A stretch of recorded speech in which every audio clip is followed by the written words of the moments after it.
Okay, so like I know a lot of people think that the UFO thing is like super fake and super weird and everything like that. Maybe they don't believe in it.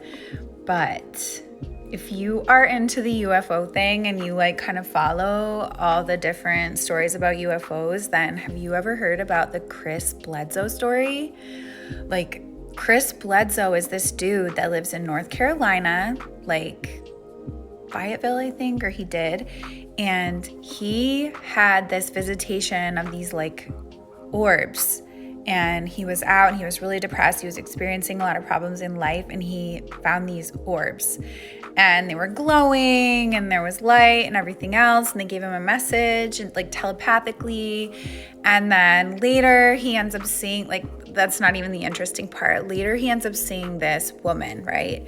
So he goes outside and he sees this woman, and this woman is like 4 foot tall, and she's beautiful, and she has like a celestial garment, and she basically communicates to him that there's going to be like these crazy world calamities if people don't stop like destroying the planet and the animals. We need to have more respect for animals because animals have like consciousness, and like everything around in the earth has a consciousness. And he got this vibe that she was like the earth spirit, or like the earth goddess, or like maybe she's an apparition of Mary. Like he doesn't really know.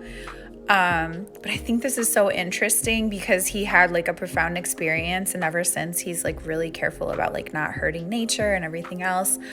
But if you haven't heard this story about Chris Bledsoe and you're like into UFOs, or you have an interest in like alternate ideas about it, because obviously like there's that whole like there's grays everywhere and they're trying to kill us and take our DNA.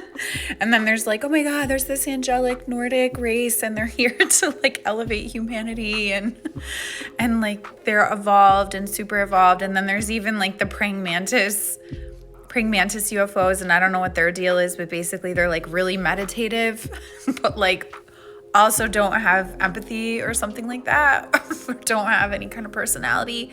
I don't know. There's like a ton of these different theories about all these different alien races, but this is the first time I've ever heard about like a glowing, like levitating 4 foot tall woman that this guy saw. And he's like a super level-headed guy. Like he's like this Christian from the South, right? And in the South, I've lived in the South. I know what it's like. And I'm not trying to, this is not a diss toward anyone in the South, but there's like a certain breed of Southern Christian here. And in that whole Christian perspective, like there's really just Jesus.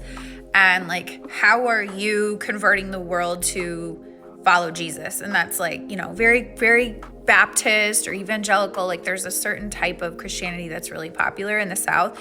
So this guy was super level-headed, not really a bumpkin, but like kind of from an area that isn't super, it's not California, it's not where people like seem to be channeling angels every day. And like it's this like barbecue, go to church type of culture.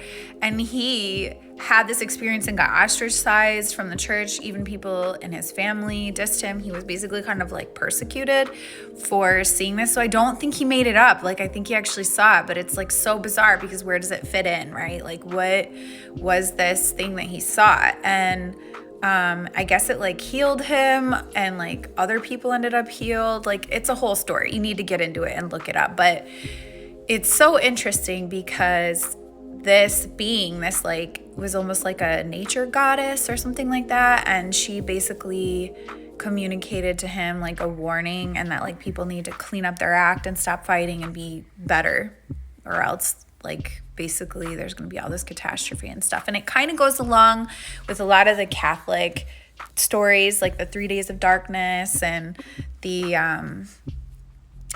like God's wrath kind of prophecy type of stuff that's really popular in the Catholic Church. So I was like, this is really interesting, because he's a Protestant, and he was like, I never really thought about Mary. I don't really know if it was her, but yeah, UFOs.